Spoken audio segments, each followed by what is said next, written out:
Hola, somos el grupo A de Geomorfología y vamos a exponer los ambientes periglaciares. Yo soy Marcos Yo soy Jesús. Yo soy Marta. y pues comenzamos.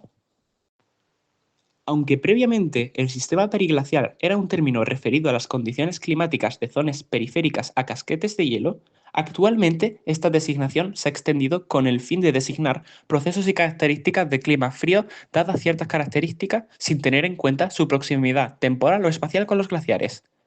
Los ambientes periglaciares se caracterizan por un predominio de los ciclos de hielo y deshielo del terreno y por la existencia de un terreno perennemente helado, usualmente denominado permafrost. Existen tres principales tipos de climas periglaciares. El primero de ellos son los climas secos con invierno rigurosos, localizables en la zona subpolar del hemisferio norte. Se caracterizan por temperaturas muy bajas en invierno y unos veranos muy cortos, donde los vientos son violentos y la precipitación son escasa. La geomorfología del terreno se va fundamentalmente influenciada por la helada y el viento, perdiendo el agua de escorrencia y un gran papel. En segundo lugar, encontramos los de clima húmedos fríos con inviernos pronunciados, que a su vez pueden ser subdivididos en de tipo ártico y de montaña. Los de tipo ártico se caracterizan por amplitud térmica, precipitaciones superiores a los 300 milímetros y viento fuerte. Una existencia de mayor cobertura de nieve reduce la influencia geomorfológica del viento y aumenta la de arrolladas. Por otro lado, las de tipo montaña poseen amplitudes menores, aunque medias anuales superiores a las anteriores. La pendiente y la exposición del relieve se vuelven un importante factor, provocando que la acción del viento sea débil, mientras que la escorrentía se ve engrandecida. Finalmente, el último tipo de periglaciar son los climas con débil amplitud anual de temperaturas. En estos casos, la temperatura media anual ronda siempre alrededor de los 0 grados Celsius, con una amplitud térmica de apenas 10 grados Celsius. Según las latitudes pueden cambiar los efectos del viento y precipitaciones, siendo estas más importantes en latitudes bajas. Antes de comenzar con la explicación de aspectos de interés geomorfológico, es conveniente explicar y comprender ciertos conceptos básicos que componen el sistema periglaciar. El primero de estos conceptos es el permafrost, que se define como un espesor de suelo, depósito superficial o roca que permanece por debajo de los 0 grados más de 2 años. Dependiendo de la temperatura y latitud, el permafrost puede alcanzar profundidades superiores a los 400 metros y su clasificación se realiza según el porcentaje de permafrost infrayalente existente en un punto. Se define permafrost continuo cuando su continuidad en profundidad supera el 80%, discontinuo si es entre un 30 y un 80% y esporádico en casos menores al 30%. Uno de los componentes del permafrost es el molisuelo o capa activa, que es la porción superior del suelo que se descongela cada verano y vuelve a congelarse en invierno. El espesor de la capa activa varía según distintos componentes como el clima, la vegetación, el tipo de suelo y la orientación del terreno. Y su espesor puede ser de unos pocos centímetros, como en regiones polares frías, hasta de varios metros en zonas subárticas o de montaña. En la zona continua se sitúa directamente sobre el permafrost y en la zona discontinua puede no alcanzar el permafrost subyacente. Otra forma típica del permafrost son los taliks, que son zonas del suelo localizadas dentro o en contacto con el permafrost y que durante años pueden permanecer descongeladas. Esto debido a la presencia de un aislamiento, como puede ser masas de hielo líquida en superficie o vegetación, que hacen que su temperatura no baje de los 0 grados centígrados en ningún momento y por lo tanto no se congele. Los taliks, por su parte, pueden ser abiertos cuando no están completamente rodeados por permafrost, cerrados cuando son masas de suelo sin congelar dentro del permafrost y al final tenemos taliks directos cuando están confinados lateralmente por permafrost, pero no en superficie ni en profundidad. En cuanto a la distribución del permafrost, actualmente hasta un 22% de la superficie terrestre del hemisferio norte está recubierta de permafrost y hasta un 14% de la superficie terrestre global se rige también bajo este. Además de presentarse en las regiones árticas y antárticas, se encuentra otro tipo de permafrost llamado permafrost submarino, y sobre los continentes el permafrost se encuentra en permafrost polar y alpino y varía según la latitud y cota sobre el nivel del mar. Aquí se puede ver también la distribución del permafrost continuo, discontinuo y esporádico. Notamos que es continuo cerca del polo norte y que a medida que nos alejamos de él se vuelve discontinuo. También podemos observar otras zonas de permafrost alejadas del polo, pero situadas en regiones de alta montaña. Los esquemas a los lados muestran la relación entre la profundidad, el calor y la formación del permafrost, el equilibrio entre el calor geotérmico, es decir, el aumento de la temperatura con la profundidad debido al calor interno de la Tierra, y el calor intercambiado por el suelo en su superficie, que depende de la temperatura media anual del ambiente, determina la presencia del permafrost. La base de la capa activa se encuentra a una profundidad donde la temperatura máxima anual alcanza los 0 grados. Por debajo de ese punto, el suelo ya no llega a descongelarse, por lo que se considera permafrost. Este límite coincide con el punto en que las curvas de la temperatura media anual máxima y mínima se unen, conocido como el nivel de amplitud anual cero. Dicho nivel marca la profundidad a partir de la cual los cambios de temperatura estacionales ya no afectan el suelo y la temperatura del permafrost queda controlada exclusivamente por el flujo de calor interno terrestre. Por último, el límite inferior del permafrost se localiza a una profundidad donde la temperatura supera los 0 grados. Indica el paso a suelo permanentemente descongelados. El permafrost existe gracias al equilibrio entre el calor interno de la Tierra, que tiende a calentar el suelo, y las bajas temperaturas superficiales que lo mantienen congelado. Así que la profundidad a lo que se encuentra depende de este equilibrio térmico. Una vez que conocemos los componentes del sistema periglaciar, podemos pasar a explicar los procesos que siguen. La actividad fluvial suele ser el proceso dominante en los paisajes periglaciales y los procesos más activos son relacionados con la congelación y descongelación del agua. Las formaciones de hielo en el suelo provocan movimiento y lo más común es el levantamiento por gelada. Es un movimiento vertical hacia arriba del suelo o de las piedras causado por la formación de hielo dentro de un suelo, lo cual aumenta su volumen y expande el terreno, empullando el material que está encima, como tierra o piedra, y en este caso la piedra de mayor tamaño se mueve más rápidamente hacia arriba que las pequeñas. Durante la helada se producen presiones en todas las direcciones, pero los movimientos en el suelo se manifiestan por una componente vertical. Este movimiento es máximo en zonas húmedas y se produce en la parte superior de la capa activa. Una manifestación particular del levantamiento por gelada son los peak break.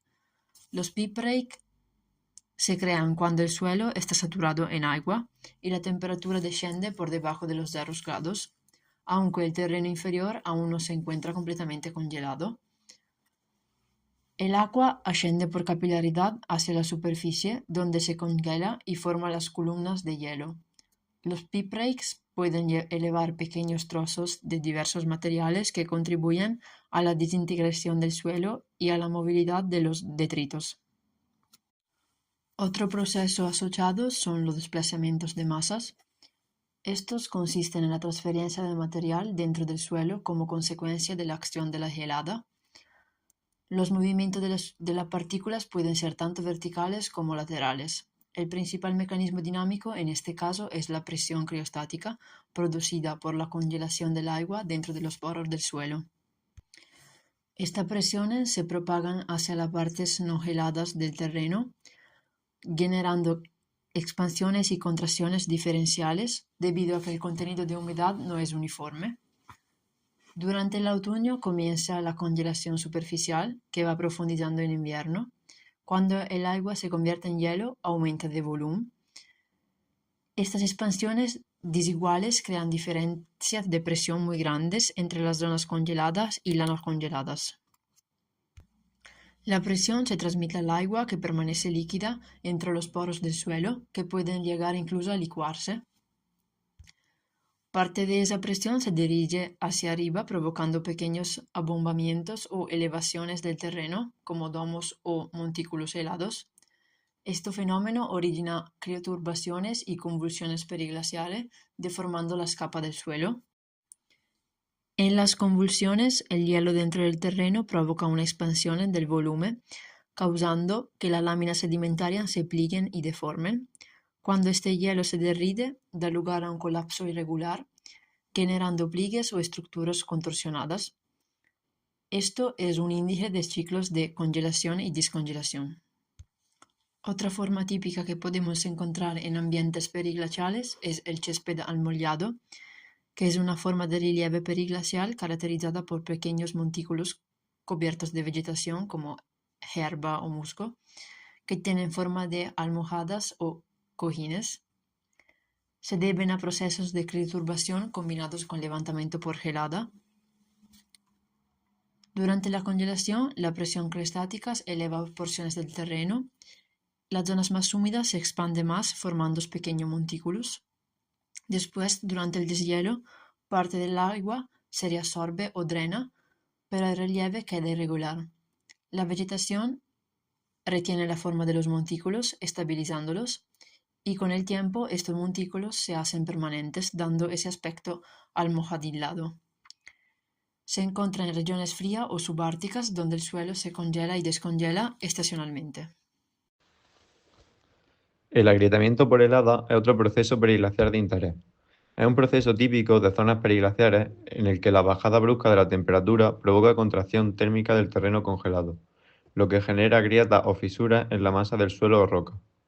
Como al estar congelado el suelo se comporta como un rígido, al disminuir la temperatura se produce una contracción del volumen. Las tensiones que aparecen generan las dichas rupturas o fisuras. Estas son como cuñas que se rellenan posteriormente con agua, nieve o sedimentación. También pueden seguir su expansión por la acción del hielo. Este mecanismo es gran contribuyente al moldeado de paisajes periglaciares. El agrietamiento por helada prepara el terreno para procesos como la crioturbación, la clasificación por helada o los movimientos de masa, previamente explicados. Es relevante mencionar su importancia ligada a la infiltración de agua, que tras un proceso de congelación-descongelación puede llegar a degradar o modificar el relieve superficial. Es un movimiento complejo por el que las partículas del suelo se movilizan y clasifican por tamaños más o menos uniformes. Existen tres tipos. Clasificación vertical. Las partículas de mayor tamaño se mueven hacia arriba, dando origen a niveles en disposición horizontal, con distintos tamaños de partículas. Clasificación lateral.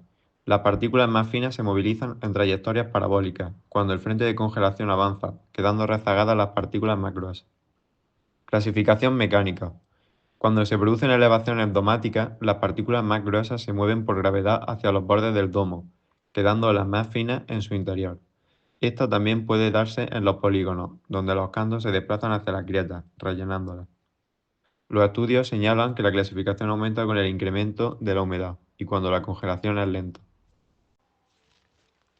Los pingos son unas colinas con forma de pequeña protuberancia en el terreno, típico de periglaciar polar.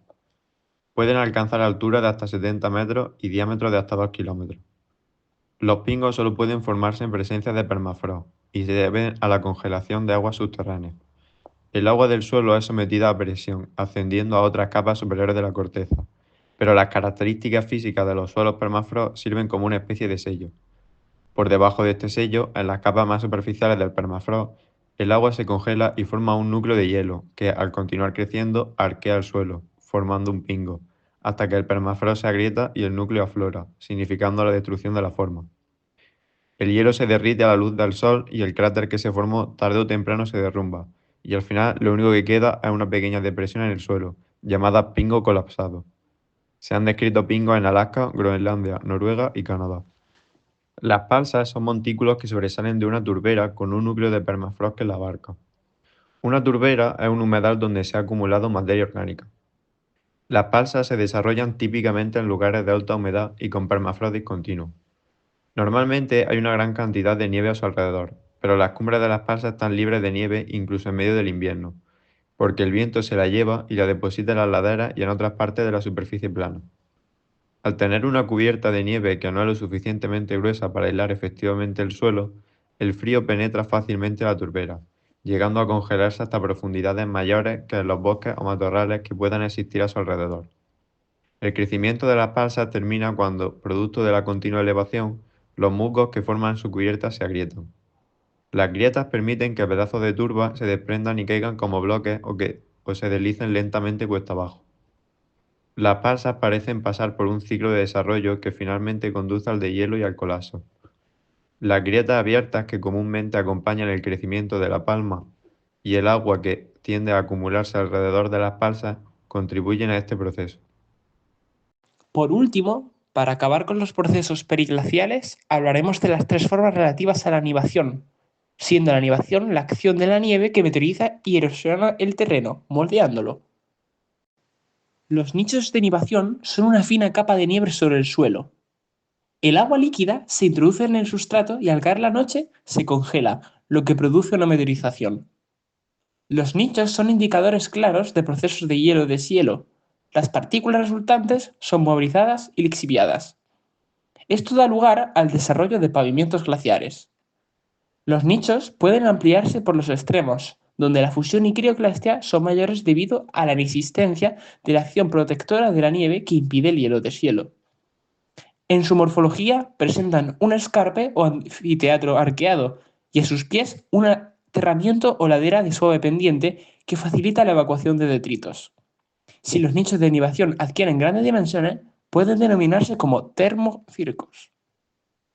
Por otro lado, los cordones de nivación, denominados también como prolatus ramparts, son estructuras que aparecen al pie de acumulaciones nivales cuyos clastros proceden de la parte superior rocosa de la ladera que deslizan sobre la nieve y acaban por acumularse al borde de esta.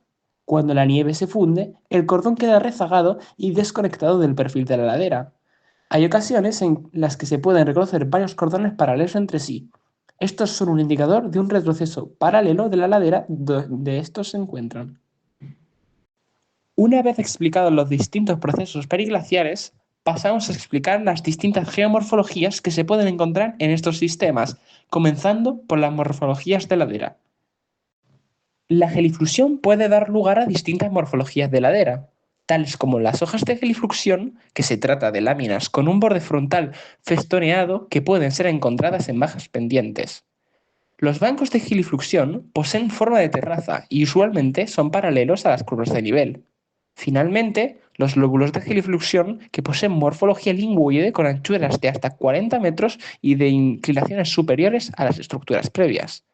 Pueden pasar a denominarse regueros de gelifluxión si adquieren morfologías muy alargadas.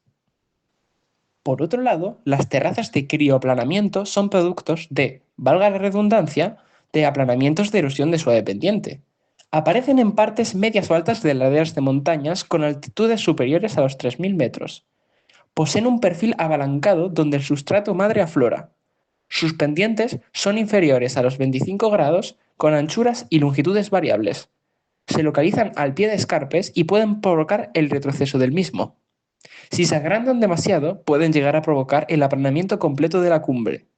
Mencionar además que pueden estar recubiertos de depósitos solifluviales de poca potencia.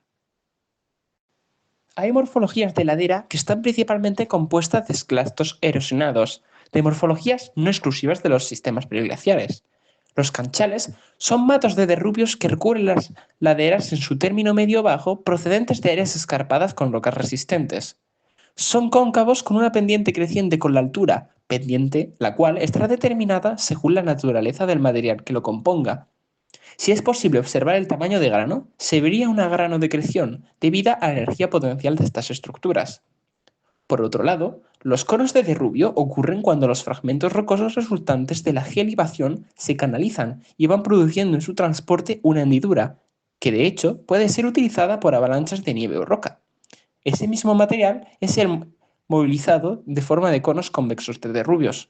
Su morfología se asemeja a la de los canchales. Un tipo de depósito del área estratificado son los gréselites. Se trata de una estratificación de castos angulosos de capas de granos equigranulares clasto-soportados con otras capas de materiales finos. Si en esta estructura se pueden localizar cantos de tamaño bloque, pasan a llamarse croiselites. Da lugar a la formación de canales y cementación en lugares carbonatados. A diferencia de los canchales, que su forma se da según la topografía actual, la estratigrafía de los crescélites no está relacionada con la topografía actual. La potencia, pendiente y dirección de estas estructuras son variables. Para su formación son necesarias oxidaciones alrededor de los 0 grados Celsius y solo pueden ser encontrados en latitudes medias y no en los polos. La dicha estratificación se debe al transporte por el agua del grano grueso y la iluviación del grano más fino, recordando ligeramente a la morfología de los abanicos aluviales. No se tiene actualmente del todo claro el origen de estas estructuras, proponiéndose orígenes ligados a láminas o lobos de solifluxión, a flujos de partículas secas o a transporte níveo-eólico. Para acabar con las morfologías de laderas compuestas de clastos, los glaciares rocosos se tratan de masas de clastos angulosos lingüoides con hielo en el interior que los mueve ladera abajo. Se localizan al pie de paredes escarpadas o al borde de circos glaciares. Se alimentan de clastos provenientes de la crioclastia, construyendo distintas morfologías. Pueden poseer anchuras entre los 100 y los 500 metros. Alcanzan longitudes de hasta 1 kilómetro y potencias de hasta 50 metros. Poseen frentes escarpados y su volumen está repartido 50-50 entre el hielo intersticial y clastos. Pueden clasificarse hasta en 4 tipos según sus dimensiones. Si la longitud es mayor a la anchura, se denominan glaciares rocosos sin lengua. Si es al revés y la anchura supera la longitud, se llaman glaciares rocosos lobados. Si la dicha lengua posee una extensión abrupta al final, pasan a llamarse glaciares rocosos en espátula. Finalmente, si varios de estos glaciares se superponen, se llaman glaciares rocosos compuestos. También se pueden clasificar según su actividad reciente, pudiendo ser activos, inactivos o fósiles. El movimiento de estos glaciares, consecuencia de la deformación plástica del hielo, controlada por la pendiente y cantidad de hielo.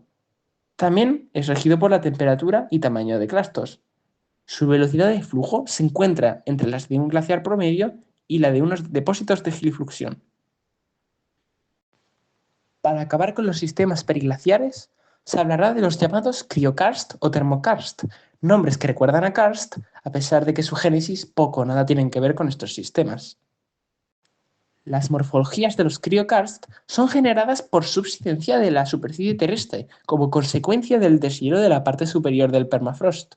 Generan paisajes irregulares y caóticos. Tienen una vida geológica reducida, tienen que encontrarse en áreas de bajo relieve para que puedan sobrevivir un mínimo tiempo. Esto se debe a que son muy activos y sufren modificaciones en poco tiempo. Se pueden distinguir distintas estructuras en ellos. Los lagos de deshielo provienen del deshielo del permafrost que desencadena una subsidencia del terreno local y una posterior relleno de agua. Son poco profundos. Se localizan sobre todo en llanuras y son velozmente rellenados con sedimentos. En términos geológicos, al igual que el criocasta en general, poseen una corta vida, de menos de 3000 años. Es poco frecuente encontrar también lagos orientados. Estos poseen formas elípticas que pueden hasta llegar a ser rectangulares. Provienen de la coalescencia de varios lagos. Su origen es algo incierto, aunque se especula que son producto de la acción eólica. El alargamiento sí se conoce que es debido al aislamiento de las orillas del lago, al deshielo por las playas muy planas que poseen, lo que llega a generar una morfología diferencial.